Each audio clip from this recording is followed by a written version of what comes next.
Good evening, ladies and gentlemen, and welcome back to The Wind Waker. In the last episode, we journeyed into the Wind Temple with Makar, the Sage of Wind, to try and restore the final chunk of power to repel evilness to the Master Sword.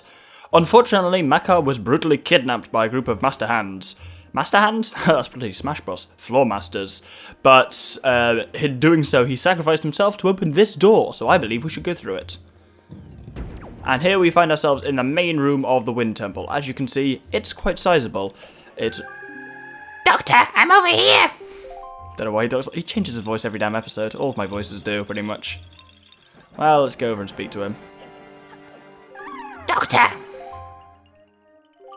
The stone that blocks the entrance seems extremely heavy. The only way you could move it, Doctor, is if you were to become as heavy as the Great Deku Tree himself. If only the Great Deku Tree were here right now. I don't imagine the Great Deku Tree is particularly maneuverable. He's not good at long sea voyages, nor travelling through a temple. Anyway, oh god, I was talking too long and the almost knights woke up. Let's ignore them and just go straight through here. Anyway, some P-hats might get annoying, so I'm just going to shoot them now. I've got the chance. These things that I think of entirely as Wind Temple traps, because this was the first Zelda game I played that had them in. Well, actually, this was the first Zelda game I played, full stop. So, that explains that. Oh dear, right. Oh lord! Okay, right, let's start again, from the top. Let's now, there's a master... I keep wanting to call them Master Hands. Oh, there's a Floor Master here, so let's kill it. Most effective way I find of killing them is to be shit, apparently. Usually, the most effective way of killing them is to freeze them with an ice arrow, then hit them with the skull hammer. But that one was just being irritating. Either way, if you spin that, then the floor spins around. And then let's kill this Master Hand as well. Fuck it, I'm calling him Master Hands now. I'm sticking with that. I've come this far. And then from over here, if we hit the kind of thing with a blast of wind again, then the ceiling comes back down, but now we're on this side. So, with the iron boots, we could then jump down, and then boing up here. And of course, the moment he gets kidnapped, we run into... Oh, that wasn't supposed to be a nice arrow. The moment he gets kidnapped, we run into a tablet that we need Makar to open. So, no proceeding through there for us yet. So, let's go the only way we can go, this way. And now we get to a rather fun room, in my opinion. Because you can see... The Earth Temple wasn't particularly earthy. It would have been more such as kind of the Shadow Temple or the Dark Temple. This, however, is the Wind Temple for a reason. There's a lot of kind of windy gliding stuff, which I really like the feel of. So we kind of glide over here, drop down onto this switch. Oh god, I can hear a Wizzrobe. Ugh. And then let's jump over here. Now let's kind of load this thing down. Let's kill this Wizzrobe before he comes here. Nope, he's gone.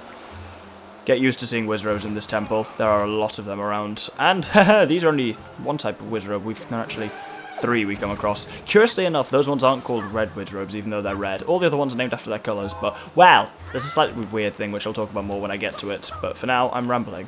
So, what we need to do now is we can go down there to kind of that little chest there, which has something useful in it. So, oh, let's fall off. That'll be useful. We don't actually need the wind. We can just glide over that from here. Then drop down, do a forward roll.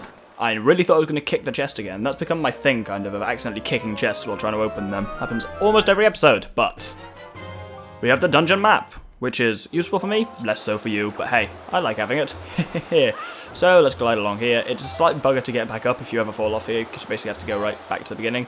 So let's just not do that, and let's glide through kind of this hole here.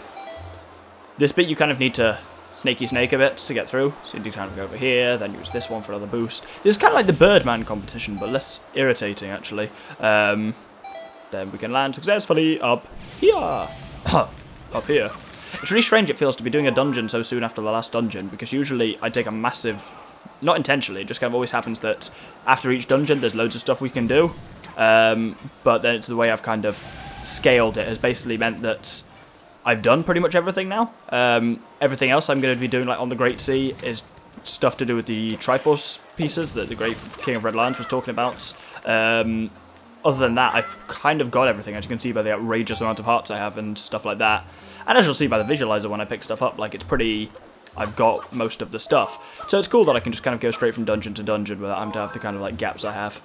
But I tried to generally throughout the LP distribute things evenly, so that there were never times where it felt like I was spending ages doing stuff and then I wouldn't do any stuff for ages. I tried to be evenly balanced. But either way, yeah, this room, even bigger than you thought. Now, you can only step on that switch with the iron boots on, but either way, let's head down to the bottom.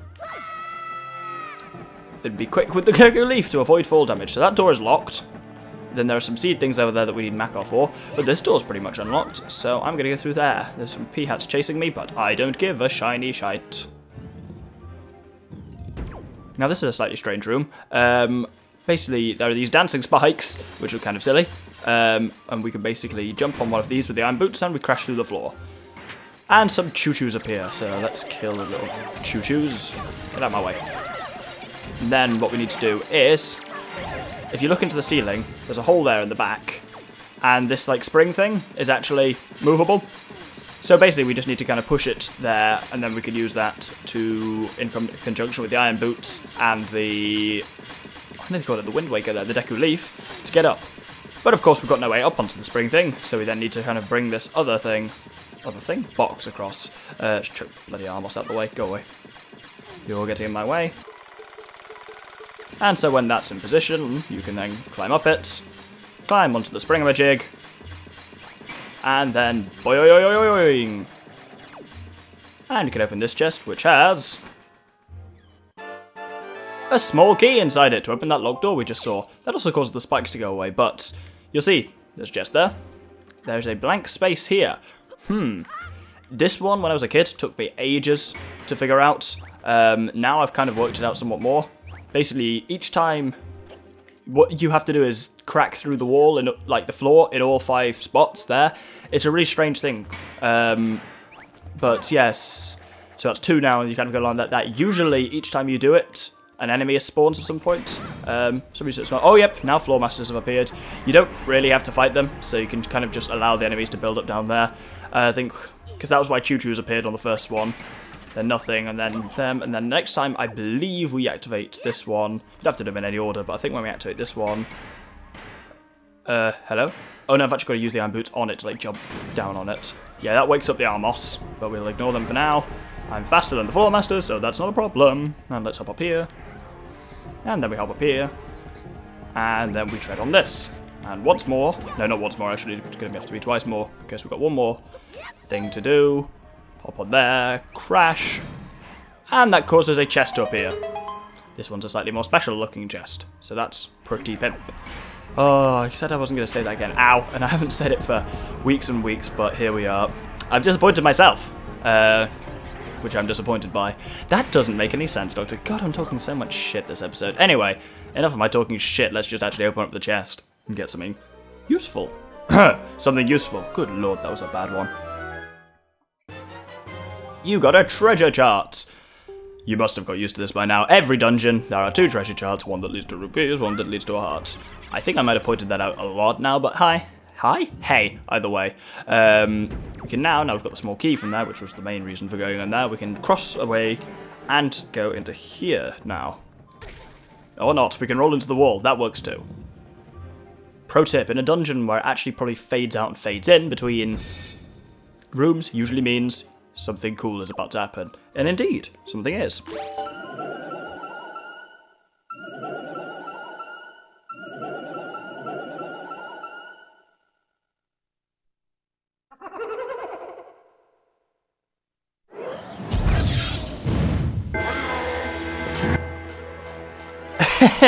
Yes, this is... Where's the bastard gone? I want to try and take a pictograph of him, but he's a difficult one to pick a pictograph of.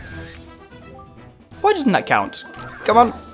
Yes, okay, good. This is the Red Wizzrobe. These high-level mages use the magic of summoning to aid them in battle. They're the only Wizzrobes that can summon other Wizzrobes, which makes them formidable.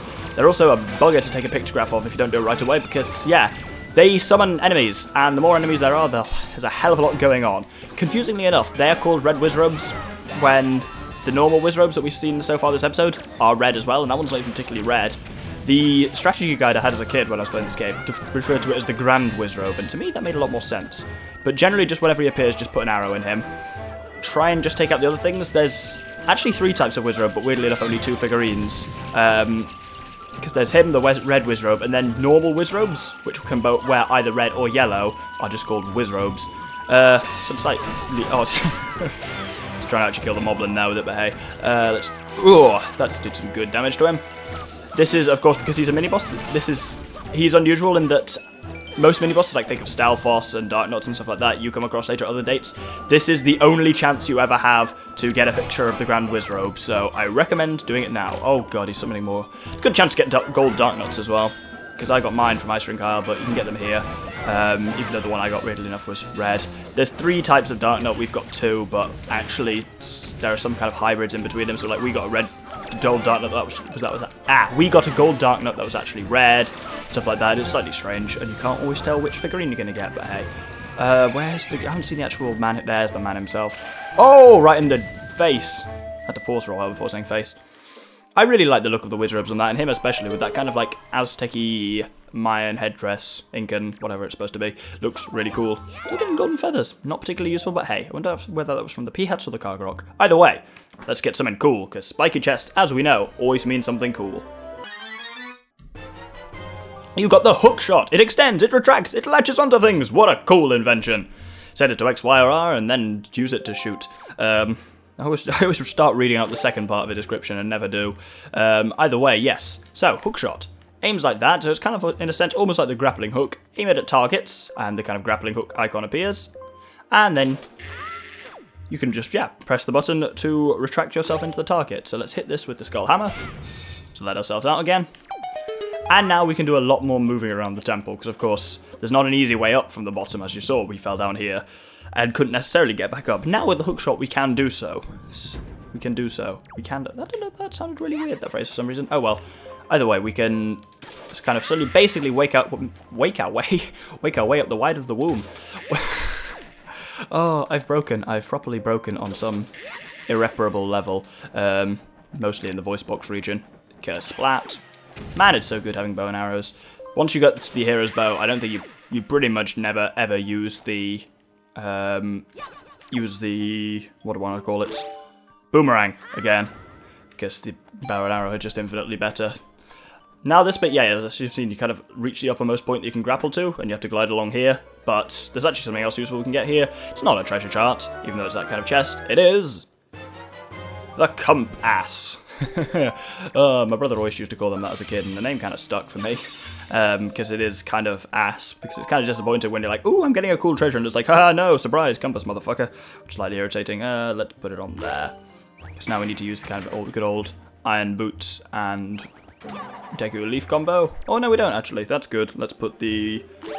I love having the menu, the kind of item menu on the gamepad. It's really so good, like having to not pause. You can pause, of course, if I press plus, it does pause, and then I can just move around and switch weapons and stuff that way. But having the ability to use it while, like, in the open, it does just speed it up so much. Especially, like, for this kind of thing, like for an LP, when I know what I'm doing, it just makes it that big quicker, which is awesome. Anyway, boing. We're pretty much... No, I shouldn't have done that. Oh, God, no, no, no, no, no! Oh, fuck you, game. Right, let's try that again. This time I want to kind of go that way. There we don't go, apparently. Good lord. Ridiculous game. Let's try... Ooh! We actually want to go over... Wow, basically to get up here. Then whip out the hookshot again. And we can kind of just hookshot up to... I don't actually know where the floor is. Yeah, I've got a lot more floor than I thought. That's good. And now here we are at Makar's kind of cell again. Now you'll notice this kind of like Moai style statue here also has the grapple symbol on its head, which means you can grapple to it, which is pretty cool. Doctor! The stone that blocks the extra is extremely heavy, the only blah blah blah blah. Now it's hinting here. Now it makes sense if you were to become as heavy as the Great Deku Tree himself. That we can do. So, let's try and grapple again in this form. Ow. So yeah, that kind of works, that we pull it away. I like that you can do that basically with the hookshot. If you are light, you'll fly to it, but if you're heavier than it, it'll fly towards you, which is pretty cool. But anyway, we've got Makar now, which means there's a few more things we can do. Namely, go all the way down to the basement. Ow. Then there are these little kind of... Oh, I'm just making a right tit of myself this episode. We've got these two, like, Makar... Why'd I have to show that? Normally it cuts that out, but for some reason it's showing it there. But yes, now we've got these two Makar seed ground fresh earth thing, the soft and loamy soil. So let's plant some trees in it. And they go whoop, whoop. That sounded ridiculous in both voices, so I'm just not going to say whoop at all. And upon growing the second one, some cool shit happens. Oh, there goes the Doctor. He's being blown away. So this allows us some pretty cool things. We can basically now fly at will up the kind of this whole central chamber. And that's kind of awesome. When we get to the top, there are kind of 3 ways we can go. So I'm going to go this way for reasons I will discuss soon. Once you've activated it like that, the wind comes on and off in about 20-second intervals. So if you want to go down, you've got to wait for it to stop, and vice versa. Right. So, Armos. Oh, lots of Armos. Right, I'm going to just fight these, and I'm back with you in a second. And once all the Armos explode, the door opens, and the door at that end opens, revealing a relatively meager looking chest. It's really weird that, well, you'll see. Open the chest. And it contains a small key. It's weird that they put small keys in chests like that, because those chests are easy to overlook, because usually they tend to contain just things like joy pendants or something like that, but that one's actually kind of useful, so it's slightly odd that small keys always come in one of those. But let's put the deca leaf back on. Now we glide down here to the side. And this is the wrong damn place. This is not where I wanted to be. I wanted to be over on the other side, over there, which is where, as you can see, there's a treasure chest. So let's glide over there. Actually running out of deca leaf juice, so let's try and... oh yeah, let's try and bungee our way across there. Yeah, that was a good idea. That must have been incredibly nauseating and very vertigo-inducing for the poor Doctor, but hey, we managed. Joy pendant. Not massively useful at this stage, but it's really weird they keep giving you joy pendants this late in the game. And because there weren't really any in, like, if you think of like the Tower of the Gods and places like that, there weren't actually that many joy pendants, so it's strange that they give you a massive abundance of them now. You know what? This is going to be slightly strange, but I'm actually going to drink my blue potion here, even though I'm at full health, just because I'm low on magic and it's going to kind of annoy me if I'm not careful. So now what we need to do is basically we can get to another room now that's underneath us. So we need to wait for this to stop. Come on now. Desist. There we go. Now we can hop down here, and then turn around, ooh, put the brakes on, and come over here, I believe. Am I in the right place? Yeah, I'm pretty much in the, ooh, right place. Now what we need to do is get Makar up here, because if you remember, this is the place that's the Ballad of Gales. This place leads to the place where I said the word place too many times. This place leads to the place where we discovered that door that we need the Wind God's Aria to open, but we didn't have Makar at that point. Now we do have Makar, so let's bring him up to us. He's a lot more difficult to control when he's in the wind thing, because, yeah, as you can see, once you let go and stop flying, you let go and stop flying and just fall straight to the ground and can't start again, which is kind of irritating. So with Makar, because of how much he can fly vertically, it's actually easier to fly with him when the wind is not blowing. But let's wait. Oh god. There are still some Armos Knights going a bit mental over there. They keep, like, I think they've been woken up by the Doctor trying to attack him, realising he's unconscious, and then going back over there. But either way, let's wait for the wind to stop, which should be soon. There we go. Oh, timing, timing. That was awesome. There's this P-Hat following me. Get the oh, I hate this game sometimes. Ah, I'm gonna kill these Armos. How do we kill Armos again? God, it's been a while, hasn't it? Bombs? No, not. Oh god, oh god, oh god. And let's kill this. No, don't throw bombs. Oh god. Everything's gone mental. Get that explosion away from me. Okay, that kind of worked. You can fuck off, sir. Go away, go away, go away. Right. I can hear an explosion going on, but I didn't actually hear the explosion happen. That was slightly strange. Either way, let's try and bring Makar back up here. Come on. Get in the wind. There we go. That should give him a bit of a boost. Oh, that didn't give him actually that much of a boost. It ran out, so I'm just hammering A to fly upwards here. Come on, man, make it to the land. Make it to the land. Oh, no, not that high. Okay, he's run out of fly juice completely. So he's going a lot higher than anticipated. And now, let me guess, he's going to fall straight back down to the bottom again. Oh, no, actually, we're okay. Now we just need to make it across to where the Doctor is. Then I need to end the episode, because it's basically at 20 minutes, but I don't want to end as Makar. That's slightly weird. Actually, you know what? I'm going to do that. So thank you for watching this episode of The Legend of Makar, the Wind Waker. We've received the hookshot after killing the Grand Wizzrobe, and then successfully freed Makar. In the next episode, we'll be proceeding further into the depths of the temple. Thank you very much, and good day.